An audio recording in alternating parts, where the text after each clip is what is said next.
In recent news, Queen Elizabeth II, Britain's longest reigning monarch and a figure of stability throughout a very chaotic century, has passed away at the age of 96. News of her passing came on September 8, 2022, after serving 70 years on the throne. It was announced that Queen Elizabeth died at her summer home in Scotland, Balmoral Castle, where her loved ones stayed by her side. Of course, being a queen and all, that's only one of a handful of homes she stayed at over the years, including the 775-room Buckingham Palace, of course. In these videos, we don't reveal any addresses, and even though I've done a house tour of my own place, please do not show up at any private residences because it's not safe for anyone. Queen Elizabeth II was 96 at the time of her passing on September 8, 2022, and had served 70 years on the throne, being Britain's longest reigning monarch. She was a link to the generation that fought the Second World War, and to many, she was the only monarch ever known. It's safe to say that while Queen Elizabeth's life and reign will be celebrated immensely, the impact of her loss will also be huge,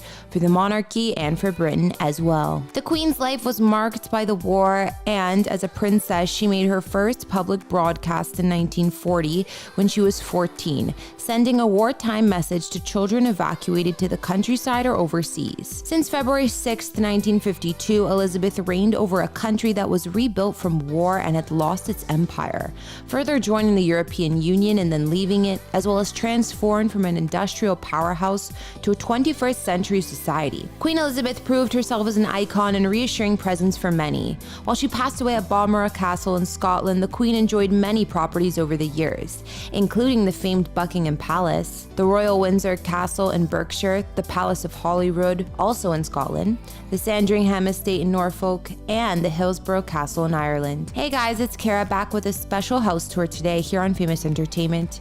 We are going to be looking at the royal properties of the late and beloved Queen Elizabeth II. Be sure to like, subscribe, and turn on those notifications. Now let's get into this video.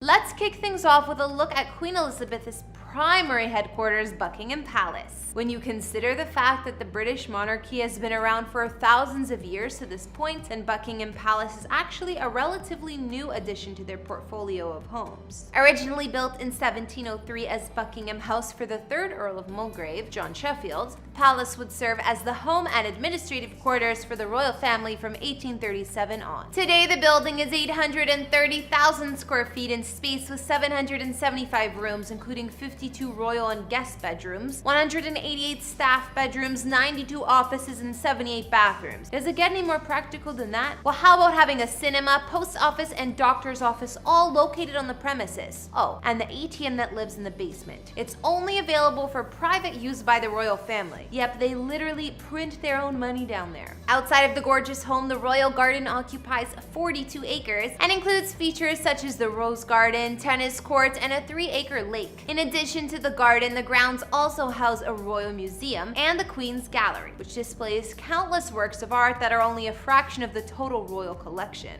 Over the centuries, the palace has been through many renovations, the most notable probably being during the time of King George IV, who commissioned John Nash to extend the palace into a large U-shape and expand the building by adding on additional west wings as well as branches to the north and south. Following George's death in 1830, his brother William IV took the throne but chose to live elsewhere. After William's death in 1837, Queen Victoria became the first monarch to call Buckingham Palace home. To this day, Queen Elizabeth II uses this palace to hold diplomatic meetings, host celebrations, and as a home for her family. If you ever feel like visiting for yourself, you can stop by during a 10-week period each summer and visit the lavishly decorated staterooms, including the throne room, picture room, ballroom, grand staircase, and the white drawing room. Next up on our tour is the Queen's country home, Windsor Castle. The Queen first moved here with her sister, Margaret, during World War II for reasons to do with safety. Today, the Queen still makes regular trips here on weekends, where it serves as her country home, not too far from her London home base. Located on a gigantic hill right next door to the River Thames, her property boasts 13 acres of land and 1,000 rooms, making it the largest occupied castle in the world. Local residents can always tell if the Queen is visiting by seeing what flag has been hoisted outside.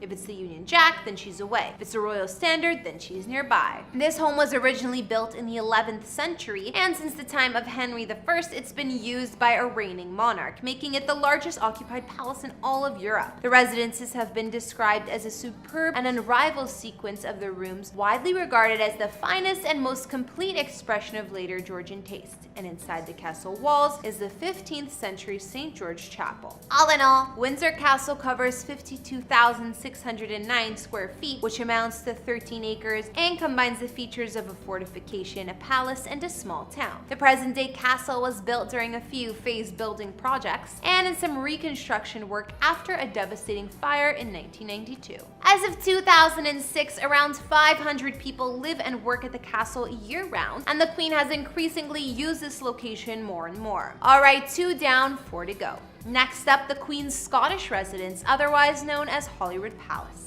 This palace, located in Edinburgh, is the Queen's official residence whenever she's visiting Scotland and hosts what's known as Royal Week, or during the first week of summer each year. Every year in late June or early July, the Queen travels to Scotland for a series of engagement and stays here. The most famous of these annual events is what's known as the Queen's Garden Party, which can host as many as up to 8,000 guests. Originally founded in 1128 as a monastery, the palace is as it stands today, was first built between 1671 and 1678. The interior contains separate king and queen apartment spaces, as well as what's known as the royal dining room, the evening drawing room, the morning drawing room, as well as the king's bedchamber, and the great gallery, which is the largest room in the palace and links the king's closet with the queen's apartments. The property also houses what's known as James V's Tower, and the 20th century, the palace would be fitted with central heating, new bathrooms, as well as a fully functioning elevator. Oh, and it's also rumored to be haunted ever since Mary Queen of Scots' private secretary was murdered there. Now, when it gets to be summertime, the Queen spends most of her time at Balmoral Castle, her own private estate, also located in Scotland. In fact, not only does she spend every summer here, the home is rumored to be her favorite residence of all. Princess Eugenie, during a recent interview on the documentary Our Queen at 90, had this to say about the home. "I think Granny is the most happy here. I think she really loves the Highlands. Walks, picnics, dogs, a lot of dogs. There's always dogs and people coming in and out all the time. It's a lovely base for Granny and Grandpa for us to come and see them up there, where you just have room to breathe and run." The first home at Balmoral was built in 1390, but the property didn't enter the British royal family until 1852, when Prince Albert purchased the estate as a gift for his wife, Queen Victoria, who loved the Scottish countryside. When the residence was thought to be too small, the royal couple built an additional castle. The new structure was built in 1856, and this 50,000-acre estate now features over 150 buildings in total. In the more recent past, Balmoral has served as a destination for Prince Charles and Princess Diana's honeymoon. While visiting Balmoral, the royals get to act as closely as normal people as they ever do, and the Queen is known to explore the grounds on horseback. Now that we know where the Queen likes to spend her summers, how about the rest of the holidays? Well, for that, we've got to take a look at the Sandringham estate, a versatile home that features everything from fruit farms to a famous museum and garden. The royal family likes to spend every Christmas at this home, which is located just over 100 miles north of London and covers over 20,000 acres of land. While there were plans at one point to demolish the home and replace it with a more modern structure, that never ended up happening. Today, more than 200 people make their living on this estate, including gamekeepers, gardeners, farmers, as well as workers for Sandringham Sawmill and its apple juice pressing plant. It's become tradition for the Queen to appear on TV to wish the nation a happy Christmas from the comfort of this home. Finally, let's take a quick look at the Queen's Irish residence, Hillsborough Castle. Not unlike how Elizabeth stays at Holyrood House when she's visiting Scotland, she stays here during her visits to Northern Ireland and even used to make frequent stops here in her childhood for family holidays. Built in the 1770s, this home is surrounded by 100 acres of green gardens and also serves as the official residence of Northern Ireland's Secretary of State.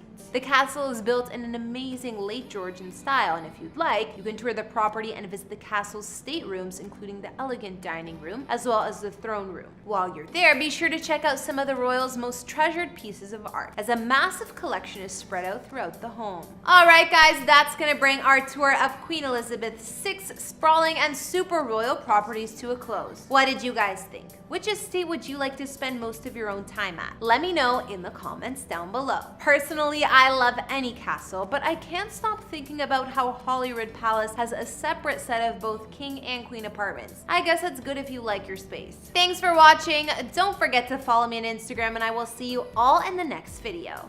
Bye guys!